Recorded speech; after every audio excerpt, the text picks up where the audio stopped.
Hello viewers, welcome to our channel electronics doctor. আপনাদের সামনে যে টেলিভিশনটি দেখতে পাচ্ছেন এলইডি দেখতে পাচ্ছেন, এটি দুই ভাঁজ হয়ে আছে, অর্থাৎ মিডিল থেকে উপরে আলাদা এবং নিচ দিকে আলাদা। তো আমরা ডিশের লাইন যদি কানেক্ট করি তাহলে আপনারা দেখতে পাবেন ভালোভাবে যে আসলে সমস্যাটি কি হয়ে আছে আর এর সমাধানটা কি করা যায়। দেখতে পাচ্ছেন উপরে যে এলজি লেখাটি সেটি হাফ এবং উপরে ছবি আসছে এবং নিচে আসছে না। এটি হচ্ছে এলইডির প্রবলেম। এটির সমস্যার সমাধান কিভাবে করবেন আমরা সে বিষয়ে আপনাদেরকে দেখাবো। ফুল ভিডিও জুড়ে থাকুন আমাদের সাথে, তাহলেই কিভাবে এটি রিপেয়ার করা যায় সে বিষয়ে জানতে পারবেন। তো চলুন আর বেশি কথা না বাড়িয়ে ভিডিওটি শুরু করা যাক।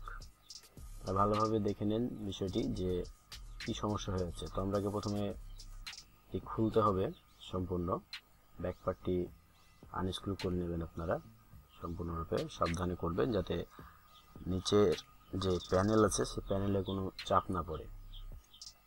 তো আমরা প্রত্যেকটা স্ক্রু আনস্ক্রু করে নিচ্ছি প্রথমত।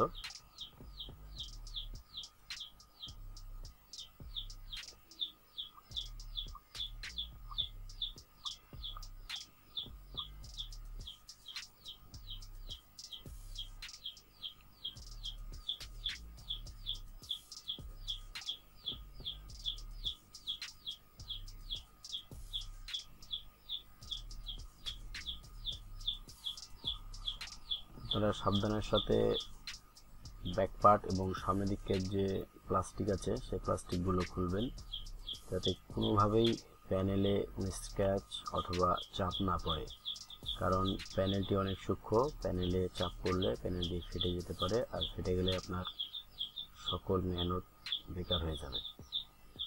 আমরা একটার পর একটা সব প্যানেলগুলো খুলে রেখে দিচ্ছি আলাদা আলাদা করে, যতগুলো পার্ট আছে পার্ট বাই পার্ট।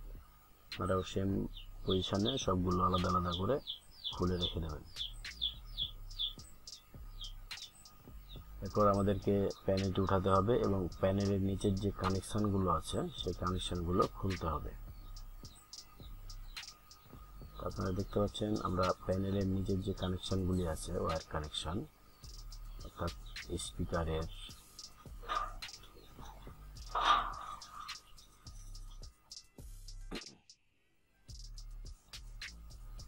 সার্কিটের কানেকশন, আমরা সার্কিটটি প্রথমত খুলে নেব, তাহলে বাকি কানেকশনগুলো খুলতে সুবিধা হবে। যেহেতু সার্কিটটি আমরা ব্যবহার করব প্যানেলটি চেক করার জন্য, তাই সার্কিটটি খুলে নেওয়া হলো। এবার আমাদের যে প্যানেলের লাইট, ব্যাক লাইটের তারগুলো সাইডে সরিয়ে রেখে আমরা কপের লাইনটি আউট করে দিলাম এবং কপের উপরে যে বডিটি লাগানো আছে সেটি আনস্ক্রু করব।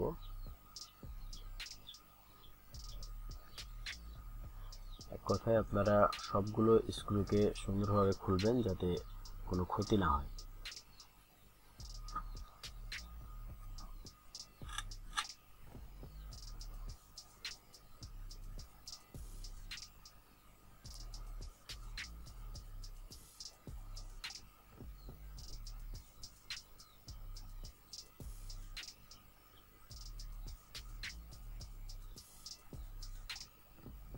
প্যানেলের চারপাশে হালকা করে চাকু অথবা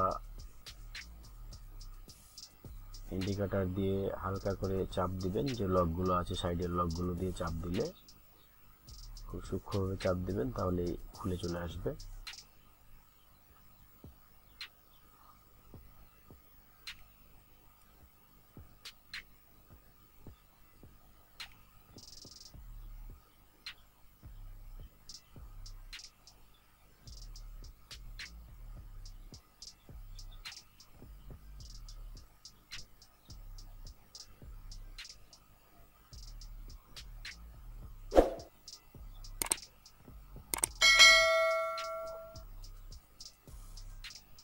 এরপরে প্যানেলটি আলতো করে ধরে উপর দিকে চাড়বেন এবং নিচের যে বডিটি সেটি নিচ দিকে থেকে যাবে এবং প্যানেলটি আলাদা করে নেবেন।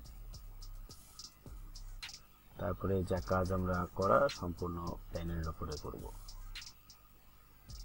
প্যানেলটি রাখার আগে অবশ্যই একটি ভালো জায়গাতে রাখবেন, যাতে নিচে কোনো আপ ডাউন না থাকে, কম বেশি না থাকে।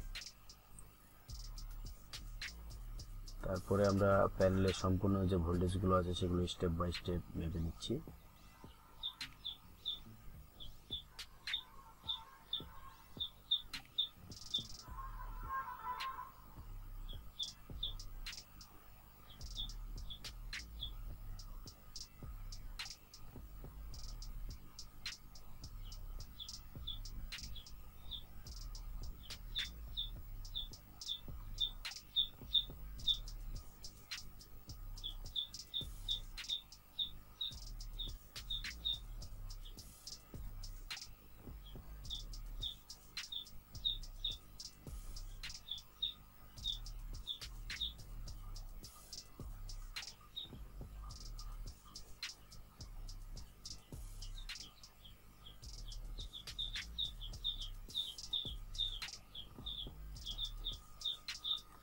যদি খেয়াল করেন তাহলে দেখতে পাবেন এখনো যে আধা আধি হয়ে আছে, নিচের সাইড আলাদা এবং উপরের সাইড আলাদা হয়ে আছে।